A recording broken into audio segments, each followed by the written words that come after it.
Assalamualaikum warahmatullahi wabarakatuh. Perkenalkan, nama saya Manis Puspitasari, NIM 19502101159 dari kelas MBSE kelompok 8. Di sini saya akan menjelaskan tentang manajemen konflik dalam bisnis Islam. Apa sih manajemen konflik itu? Pengertian manajemen konflik yaitu langkah yang diambil pihak ketiga dengan tujuan mengarahkan konflik ke hasil tertentu yang mungkin atau tidak menghasilkan hasil akhir berupa penyelesaian konflik atau mungkin tidak menghasilkan ketenangan atau hasil mufakat. Lalu penyebab konflik ada 4. Yang pertama, adanya perbedaan pendapat. Yang kedua, adanya salah paham. Yang ketiga, salah satu atau masing-masing pihak merasa dirugikan. Yang keempat, perasaan yang terlalu sensitif. Yang selanjutnya akan dijelaskan oleh teman saya. Sekian dari saya. Wassalamualaikum warahmatullahi wabarakatuh. Assalamualaikum warahmatullahi wabarakatuh. Nama saya Muhammad Syarul Ishak, NIM 1950210184. Di sini saya akan menjelaskan tentang jenis-jenis konflik dan proses konflik. Adapun jenis-jenis konflik itu ada 4. Yang pertama, konflik intrapersonal, yakni konflik internal yang terjadi dalam diri seorang. Konflik ini terjadi ketika individu harus memilih 2 atau lebih tujuan yang saling bertentangan sehingga merasa bimbang mana yang harus dipilih dan mana yang harus ditinggalkan. Yang kedua adalah konflik interpersonal, yakni konflik yang terjadi antara individu. Konflik ini terjadi ketika adanya perbedaan tentang isu tertentu, tindakan dan tujuan di mana hasil bersama sangat menentukan. Adapun yang ketiga adalah konflik intragrup, yaitu konflik antar anggota dalam satu grup dalam satu kelompok. Contoh konflik intragrup misalnya konflik yang terjadi pada beberapa dosen dalam musyawarah dosen prodi tertentu. Adapun yang keempat adalah konflik intergrup, merupakan konflik yang terjadi antar kelompok. Konflik intergrup terjadi disebabkan adanya saling ketergantungan, perbedaan persepsi, perbedaan tujuan.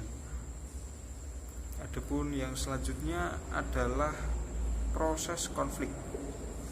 Adapun konflik merupakan proses yang dinamis, bukannya kondisi statis. Konflik memiliki awal dan melalui banyak tahap sebelum berakhir. Ada banyak pendekatan yang baik untuk menggambarkan proses suatu konflik. Antara lain menurut Lutas sebagai berikut. Yang pertama adalah antecedent condition related conflict, merupakan kondisi yang berpotensi untuk menyebabkan atau mengawali sebuah episode konflik. Yang kedua adalah perceived konflik. Agar konflik dapat berlanjut, kedua belah pihak harus menyadari bahwa mereka dalam keadaan terancam dalam batas-batasan tertentu. Yang ketiga adalah felt konflik. Persepsi berkaitan erat dengan perasaan. Karena itulah jika orang merasakan adanya perselisihan baik secara aktual maupun potensial, ketegangan, frustasi, rasa marah, rasa takut maupun kegusaran akan bertambah. Yang keempat adalah manifest konflik. Persepsi dan perasaan menyebabkan orang untuk beraksi terhadap situasi tersebut. Begitu banyak bentuk reaksi yang mungkin muncul pada tahap ini adalah berbagai argumentasi, tindakan agresif, atau bahkan munculnya niat baik yang menghasilkan penyelesaian masalah yang konstruktif.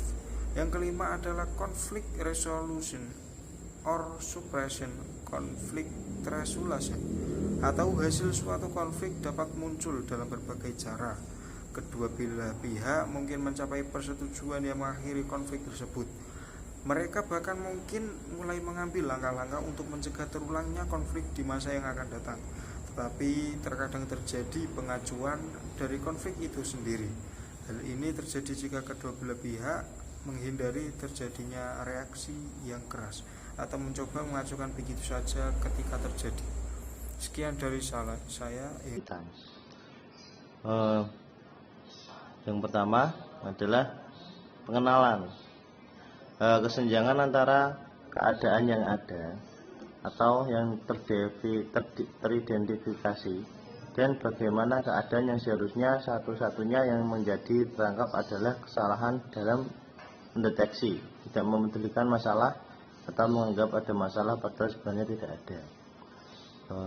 Jadi dari pengenalan ini kita harus teliti dalam menyikapi ada masalah atau tidak. Jangan mengada-ngada, jangan membuat berita yang tidak benar. Kemudian yang kedua yaitu diagnosa. Diagnosa adalah langkah yang terpenting, metode yang benar dan telah diuji mengenai siapa, apa, mengapa, di mana, dan bagaimana, berhasil dengan sempurna. Pusatkan perhatian pada masalah utama dan bukan pada hal-hal yang sepele.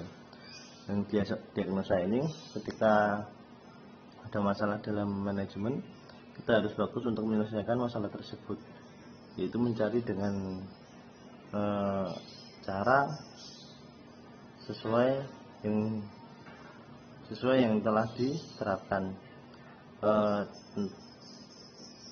seperti mengenai siapa, apa masalah ini, apa masalah yang terjadi, itu siapa orang-orangnya, mengapa, alasan masalah yang terjadi, konflik yang terjadi, dan di mana konflik yang terjadi, seperti itu.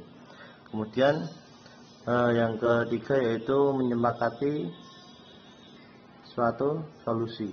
Nah, yang ketiga ini, kumpulkanlah masukan-masukan mengenai jalan keluar yang memungkinkan dari orang-orang yang terlibat dalamnya. Seringlah penyelesaian yang tidak dapat diterapkan atau tidak praktis. Jangan sekali-kali menyelesaikan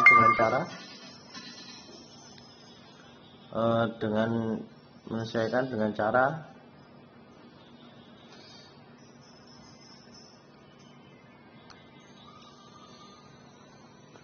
yang tidak terlalu baik. Carilah yang terbaik. Nah, dari yang ketiga ini, menyepakati suatu solusi. Jadi orang-orang yang dalam lingkupnya ada solusi tersebut, mempunyai solusi tersebut, kita tampung semua solusi tersebut, kemudian kita cari jalan keluar yang terbaik untuk penyelesaian konflik ini. Kemudian yang keempat ada pelaksanaan. Ingatlah bahwa akan selalu ada keuntungan dan kerugian. Nah, setiap konflik ini pasti ada hikmahnya dan ada madaratnya. Jadi tergantung kita menyikapinya seperti apa. Nah, ini sebenarnya berpengaruh juga tentang sifat kedewasaan kita. Setiap konflik pasti ada kebaikan dan kejelekannya, seperti itu.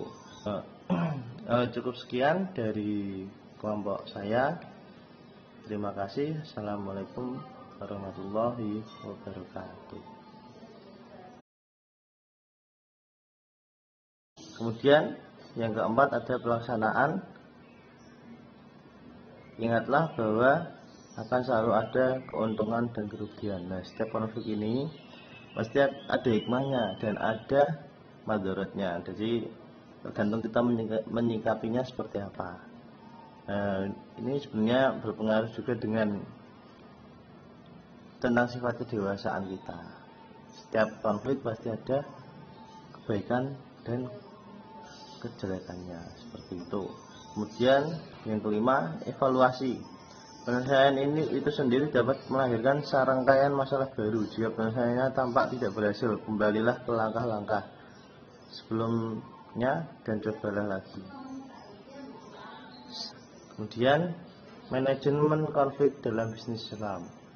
Konflik dalam kehidupan organisasi tidak bisa dihindari. Setiap saat kita akan berhadapan dengan konflik, baik konflik antar anggota dalam organisasi maupun antar pimpinan dengan anggota organisasi atau bawahan. Bahkan tidak menutup kemungkinan adanya konflik dengan pihak eksternal organisasi. Konflik dalam terminologi Al-Quran sepadan dengan kata ikhtifal yang berarti berselisih atau berlainan, beda pendapat ya.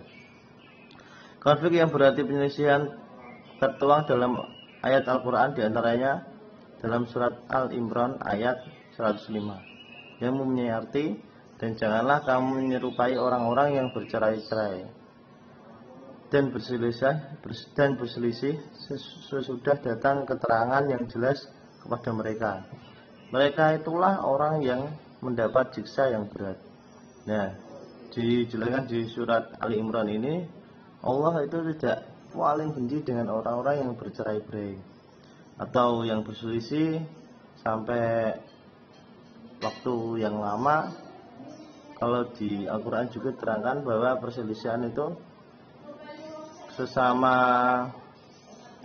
muslim itu maksimal 3 hari. Jika lebih dari itu maka itu sudah dianggap permusuhan yang sangat besar dan mendapatkan dosa di antara keduanya, di antara dua belah pihak. Jadi Allah mengajarkan tentang maaf, meminta maaf dan menerima maaf. Dengan itu kita harus mudah untuk memaafkan dan menerima maaf dari teman-teman kita untuk menghindari apa yang dibenci oleh Allah Subhanahu wa taala ini, yaitu perselisihan atau bercerai-berai. Cukup sekian dari kelompok saya. Terima kasih. Assalamualaikum warahmatullahi wabarakatuh.